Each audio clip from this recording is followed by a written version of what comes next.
नमस्कार।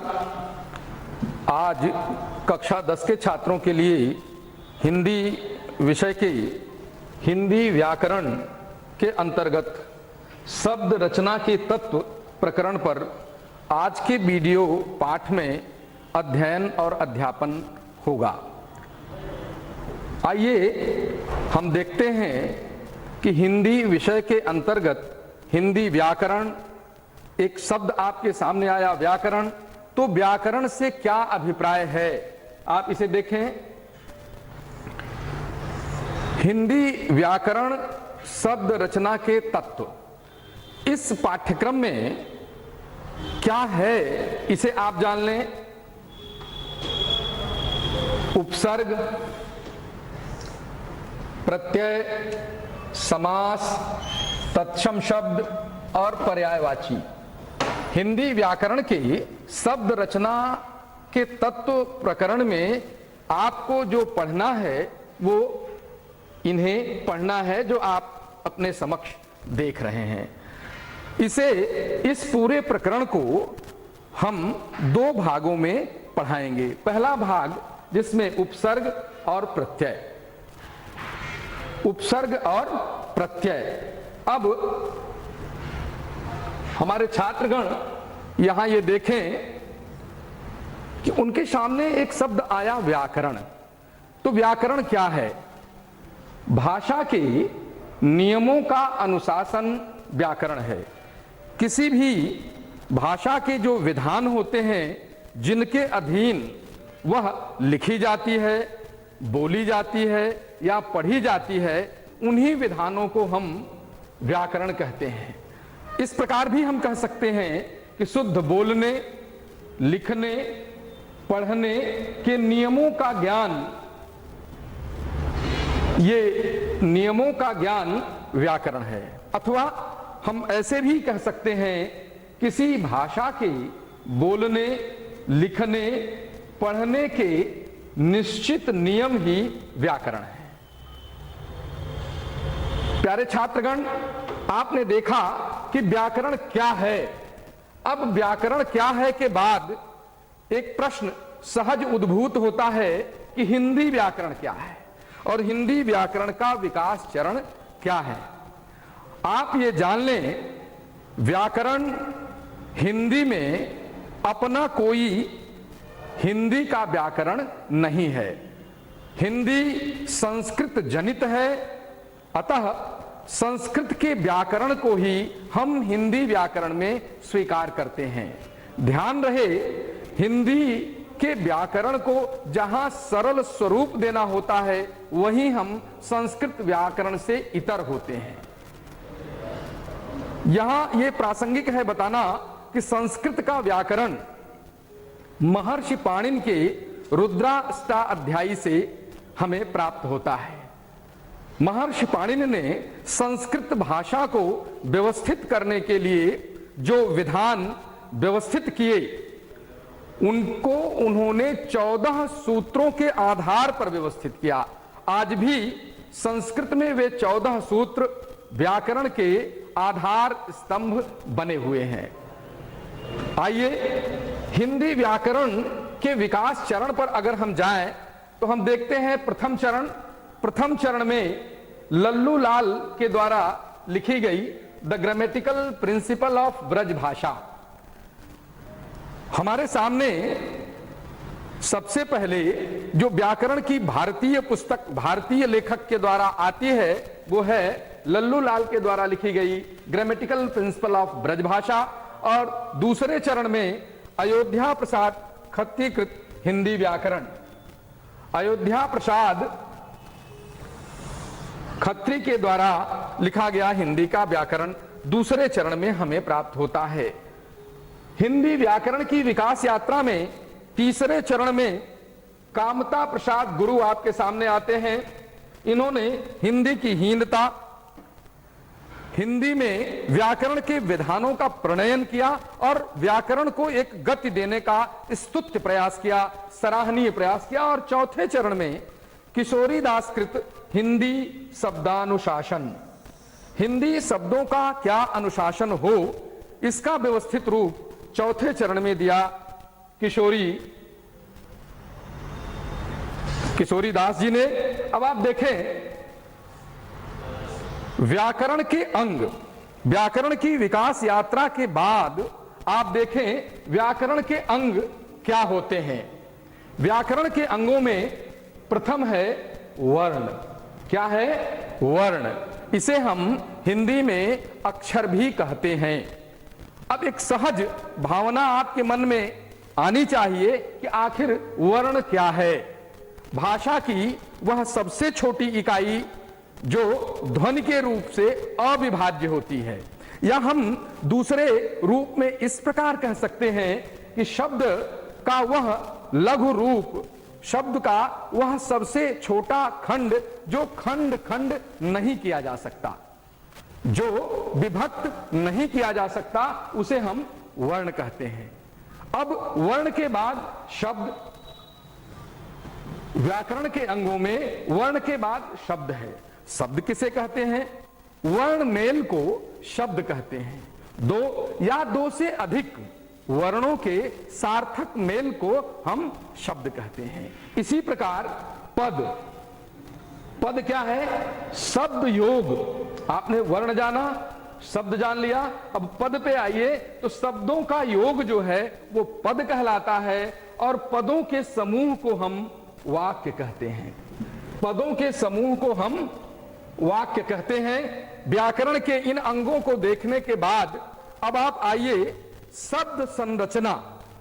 शब्द संरचना जानने के पहले दो चीजें आपको जानना आवश्यक है कि शब्दों का आखिर निर्माण कैसे होता है। आइए देखिए, शब्द संरचना को प्रमुख रूप से हम दो भागों में बांटते हैं, निर्माण की दृष्टि से और स्रोत की दृष्टि से। तो आइए पहले हम देखते हैं कि निर्माण की दृष्टि से शब्द संरचना क्या है। आप ध्यान से देखें, निर्माण की दृष्टि से हमारे जो शब्द होते हैं उनके तीन स्वरूप होते हैं, रूढ़ शब्द, यौगिक शब्द और योग रूढ़ शब्द। रूढ़ शब्द, यौगिक शब्द और योग रूढ़। अब रूढ़ शब्द किसे कहते हैं? ऐसे शब्द जिनकी ध्वनि यदि अलग कर दी जाए तो अर्थ की प्राप्ति नहीं हो सकती, अर्थ की प्राप्ति नहीं की जा सकती। इसे आप एक उदाहरण से समझें, जैसे हाथ। हाथ में ह और थ को अलग कर दें, हा और थ को अलग कर दें तो हाथ का कोई अर्थ आपके सामने स्पष्ट नहीं होगा। इसलिए ऐसे शब्दों को हम रूढ़ शब्द कहते हैं जो अर्थ विशेष में रूढ़ हो गए हैं। इसी प्रकार दूसरा जो हमारा शब्द है वो है यौगिक शब्द। जो शब्द दो या अधिक रूढ़ शब्दों से मिलकर बनते हैं उन्हें हम यौगिक शब्द कहते हैं। अर्थात इन शब्दों के अर्थ के लिए दोनों शब्दों को हम अलग कर सकते हैं और उनका अर्थ एक साथ जोड़कर यौगिक शब्द के अर्थ की प्राप्ति कर सकते हैं। देखिए, जैसे पुस्तकालय, विद्यालय, पुस्तकालय, पुस्तकालय। आप संधि जब पढ़ेंगे, स्वर संधि पढ़ेंगे तो उसमें दीर्घ संधि पढ़ेंगे, जिसमें आप पढ़ेंगे अकह सवर्णे दीर्घः। यहां पुस्तकालय में वही दीर्घ संधि है।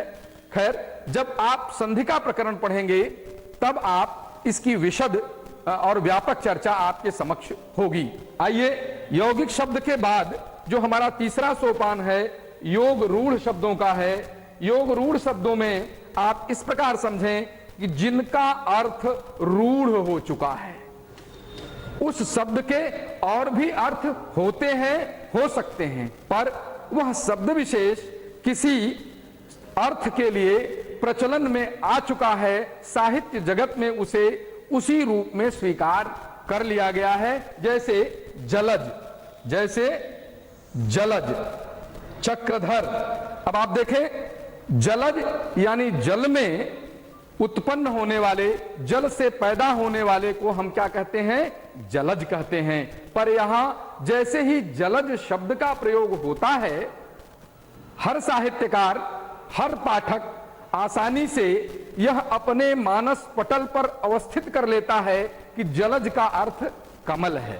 और भी अर्थ हो सकते हैं, होते भी हैं, पर यहां जलज रूढ़ हो चुका है कमल के लिए। आगे देखें आप, इसी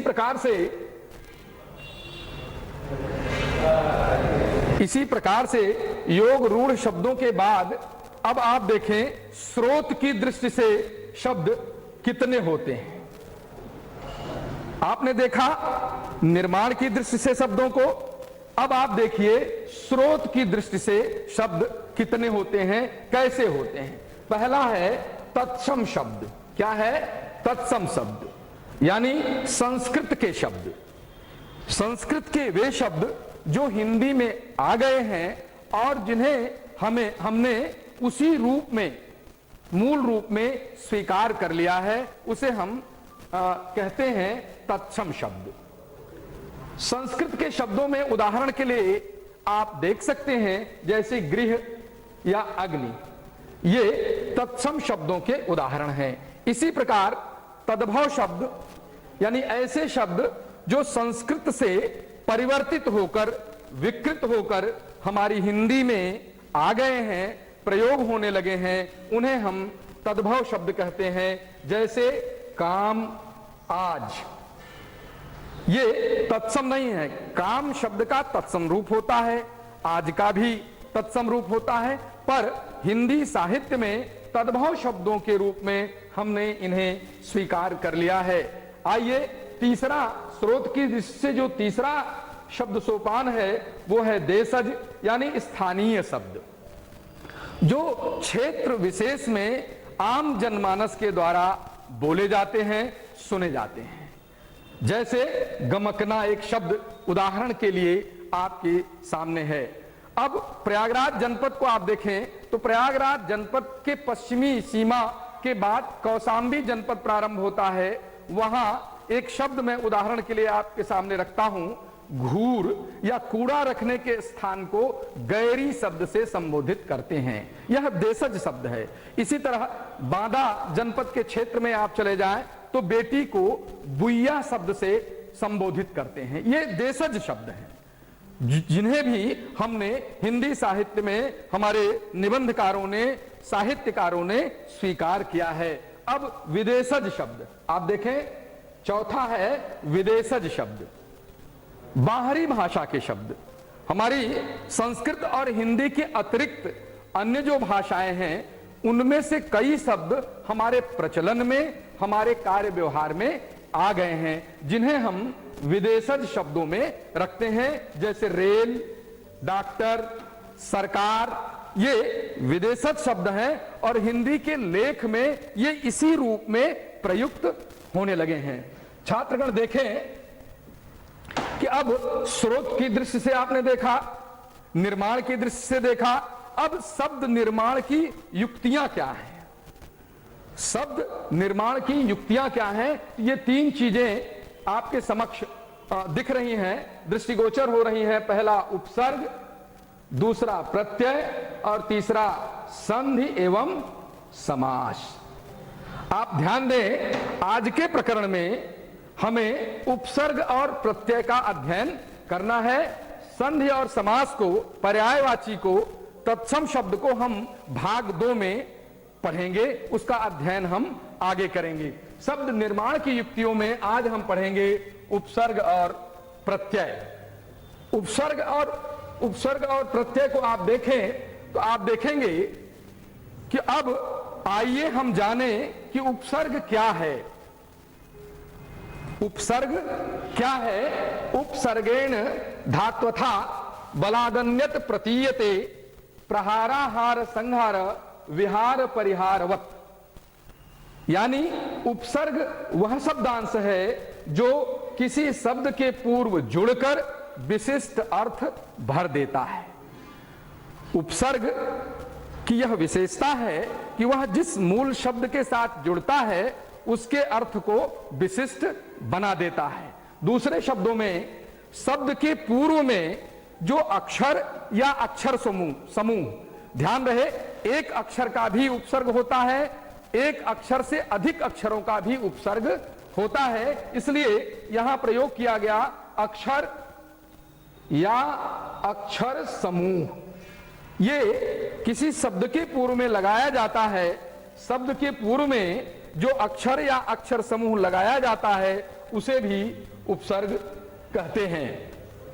आप देखें, उपसर्गों के दृष्टिकोण में आप अगर जाएं, ये दो शब्दों से मिलकर बना है, उप और सर्ग। उप का अर्थ है समीप और सर्ग का अर्थ है सृष्टि करना, निर्माण करना। अर्थात वे शब्दांश जो किसी मूल शब्द के समीप चले जाते हैं, मूल शब्द के पहले ही लगते हैं। यह ध्यान रखना है कि उपसर्ग किसी मूल शब्द के पहले लगाया जाता है, तो ऐसे शब्दों से नए शब्द सृजित हो जाते हैं।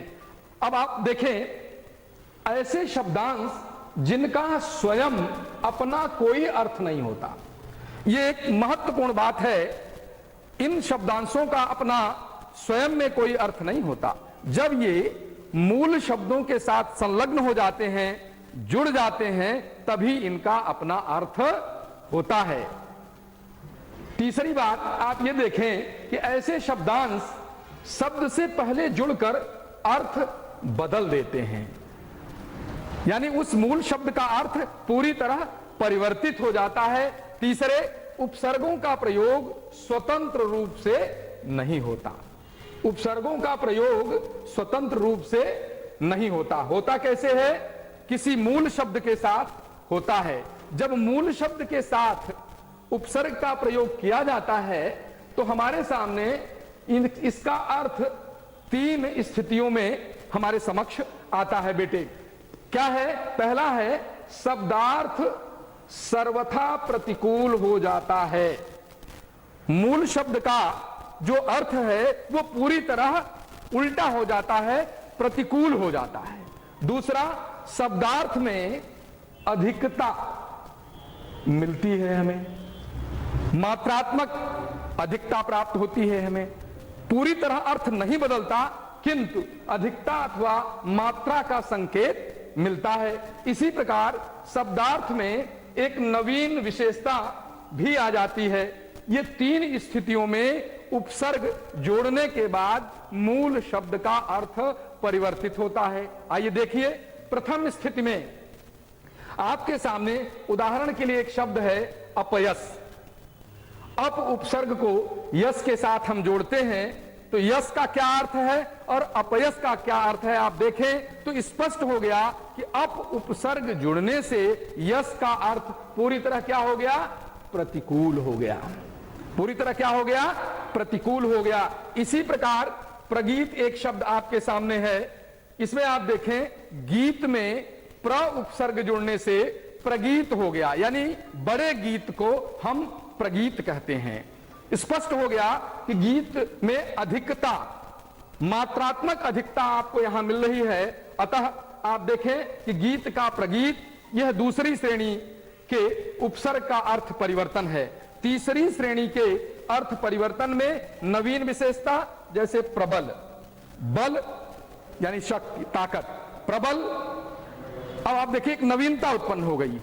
बल शब्द में एक नवीनता उत्पन्न हो रही है, प्रबल हो गया। इसी तरह प्रस्थान, स्थान में प्र उपसर्ग जोड़ दें तो प्रस्थान हो जाता है।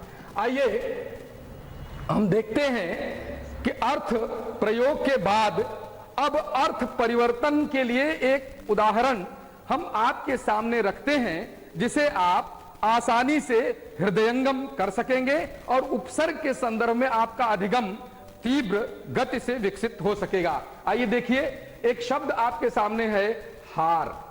हार का अर्थ है पराजय। हार का क्या अर्थ है? पराजय। अब यहां देखिए, इसी मूल शब्द हार में यदि हम प्र उपसर्ग जोड़ते हैं तो क्या हो जाता है?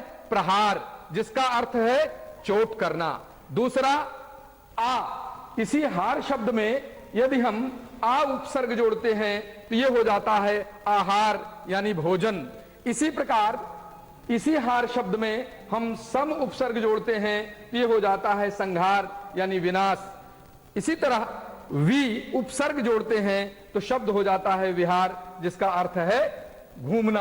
आप देखें, इसी प्रकार से अर्थ परिवर्तन को आप आसानी से अन्य उदाहरणों के माध्यम से अभ्यास करके समझ सकते हैं। अब आइए हिंदी भाषा के उपसर्ग।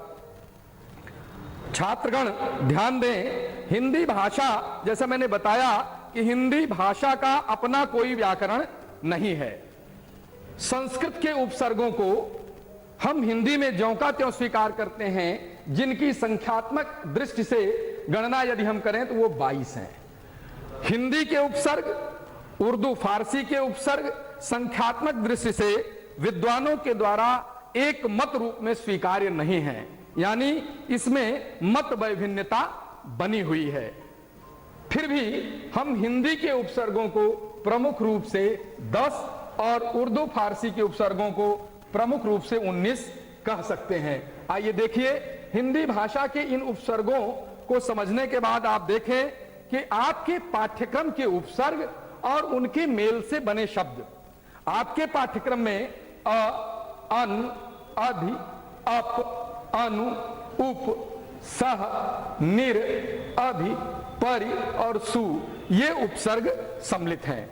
अब आपके सामने आपकी सुविधा के लिए यहां हमने कुछ उपसर्गों से निर्मित शब्द एक सारणी में, एक सूची में आपको दिए हैं, जैसे अनाथ, असुविधा, अधर्म, अनोखा, अचेत। इसी प्रकार अन उपसर्ग से अनगढ़, अनपढ़, अनहित आदि। इसी तरह अधि उपसर्ग से अधिपति, अधिकरण, अधिमान, अप से अपमान, अपयश, अपवाद, अनु से अनुगमन, अनुकरण, अनुशासन, अनुभूति। और आप देखें इसी तरह आपके पाठ्यक्रम के जो और उपसर्ग हैं, जैसे उपवन, उपकार, उपदेश, उपहार, उपयोग, सह से सहपाठी, सहयोग, सहचर आदि आदि।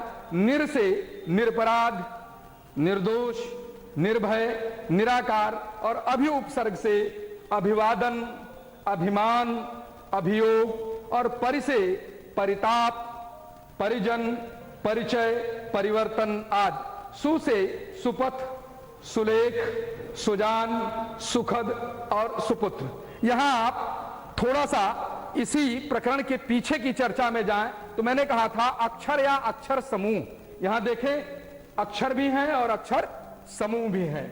अब आप देखें कि इसी प्रकार आपके जो पाठ्यक्रम के ये उपसर्ग हैं, इन्हें आप प्रश्न अभ्यास के माध्यम से स्वमूल्यांकन भी आप कर सकते हैं और प्रश्नों का अभ्यास भी कर सकते हैं। आपकी परीक्षा में जो प्रश्न पूछे जाते हैं वो इसी प्रकार से पूछे जाते हैं। 6 उपसर्ग दिए होते हैं, जिनमें 3 उपसर्गों के मेल से एक एक शब्द बनाना होता है।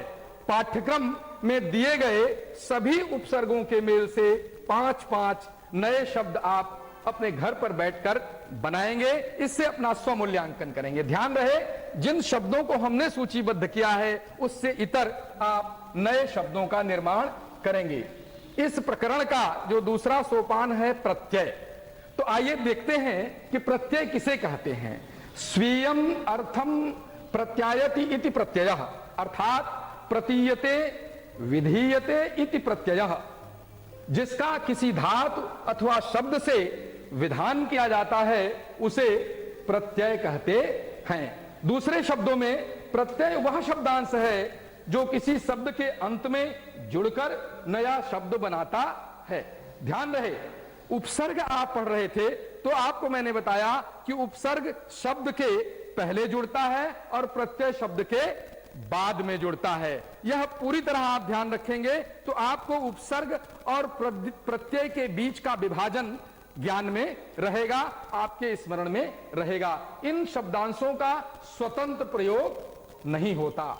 प्रत्यय के प्रयोग से जो नया शब्द बनता है उसका अर्थ बदल जाता है। ठीक उसी प्रकार जैसे उपसर्ग के प्रयोग से अर्थ परिवर्तन होता है, उसी तरह प्रत्यय के प्रयोग से भी अर्थ परिवर्तन होता है। इन्हें सार्थक खंडों में विभक्त नहीं किया जा सकता। आइए देखिए, आपने देखा कि प्रत्यय किसे कहते हैं। अब आप यह समझ चुके होंगे कि उपसर्ग क्या है और प्रत्यय क्या है। यहां एक और विशिष्ट बात है, प्रत्यय के भेद।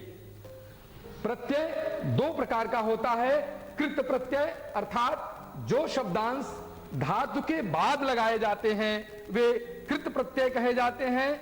इसको इस प्रकार भी हम समझ सकते हैं कि क्रियाओं के सामान्य रूप जो होते हैं, जैसे उठना, पढ़ना, चलना, बोलना, उनमें से ना को यदि हम हटा दें, निकाल दें, तो जो बचा हुआ रूप है वो धातु कहलाता है। और इस प्रकार के प्रत्यय कृत प्रत्यय से बने शब्दों को हम कृदंत शब्द कहते हैं। क्या कहते हैं?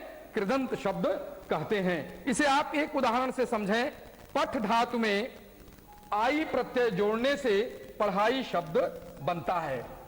आप देखें, आप कृत प्रत्यय का एक उदाहरण दें। पढ़ना से ना निकाला गया, पढ़ाई आई प्रत्यय जोड़ा गया, पठ के अंत में आई जोड़ा गया, तो क्या हो गया? पढ़ाई हो गया। अब आप इसे देखें कि अब कृत प्रत्यय के बाद दूसरा इसका जो भेद है वो है तद्धित प्रत्यय। जो शब्दांश धातु के अतिरिक्त अन्य शब्दों जैसे संज्ञा, विशेषण या अन्य शब्दों के बाद लगाए जाते हैं उन्हें हम तद्धित प्रत्यय कहते हैं। उदाहरण के लिए सुंदर शब्द में ता प्रत्यय जोड़कर सुंदरता, आप देखें सुंदरता। इसी तरह स्वतंत्र शब्द में ता प्रत्यय यदि हम जोड़ दें तो क्या बनेगा? स्वतंत्रता। इस प्रकार के शब्द बनते हैं। इस प्रकार के शब्दों का आप स्वयं घर पर बैठकर भी अभ्यास कर लेंगे। पाठ्यक्रम के प्रत्यय और उनके मेल से बने शब्द आप देखें।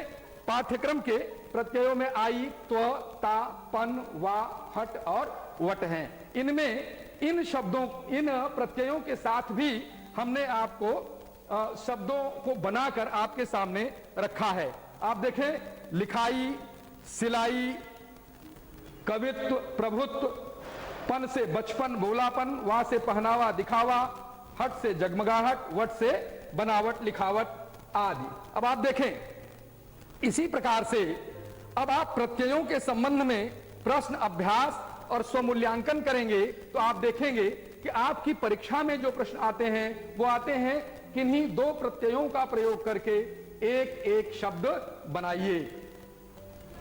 दूसरा जो आप अपना मूल्यांकन करेंगे कि आपने क्या सीखा, पाठ्यक्रमानुसार प्रत्ययों को जोड़कर प्रत्येक प्रत्यय के 5-5 नए शब्द आप बनाएंगे। छात्रगण यह भी ध्यान दें, अब इस पूरे प्रकरण को पढ़ने से आपकी उपलब्धि क्या है, आपकी संप्राप्ति क्या है।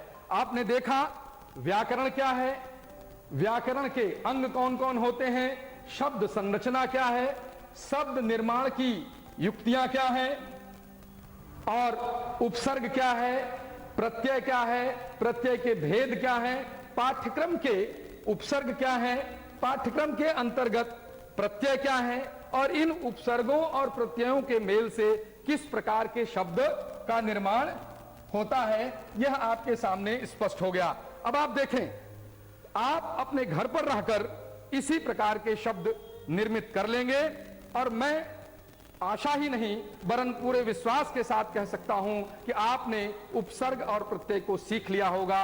अगले भाग में आप समास, पर्यायवाची और तत्सम शब्द पढ़ेंगे। जय हिंद।